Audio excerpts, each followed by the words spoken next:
Yan, good morning mga mare. So, kagigising lang natin. Pagbaba ko, ayan, pinis ang aking nanay na damit. Dating lagay ng damit ng aking tatay yan. Na ngayon, patungan na rin ang aming altar. Ayan.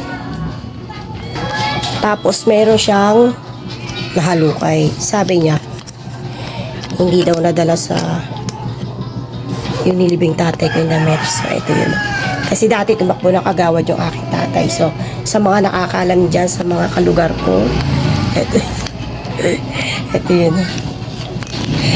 Ito yung pinagawang damit ng aking tatay. Ayan, ito yung pinagawang damit ng aking tatay. Tinalis. Siguro parang mga 2 beses, 3 beses siya tumakbo kagawad. Puro talo. Siguro hindi mo para sa kanya. So, ito yun. Wait lang. Umiyak na naman si Teteng. Baba dyan! Ayan. Ayan. Ang ganda ng pagkakagawa. Ang ganda ng tela niya. Oh. Never to nasuot ng tatay ko. Kahit 2 beses na ata siya tumakbo na kagawad. Kasi maliit pala.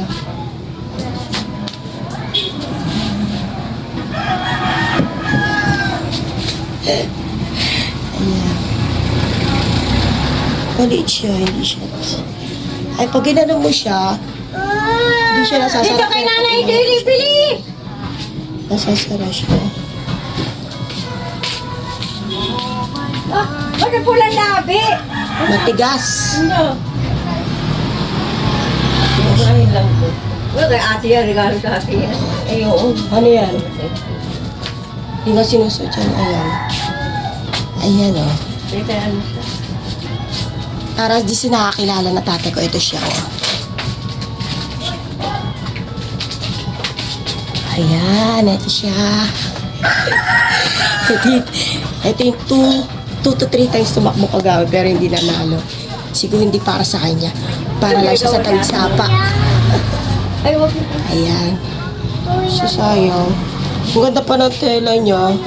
Pero never nasuot ng tatay ko. Ang Ate, ganda. ito yan, mahal. Okay lang yan. At least maganda na gawa niya bago siya nawala. Ay, hindi ako pala ka nagbugulong-gulong.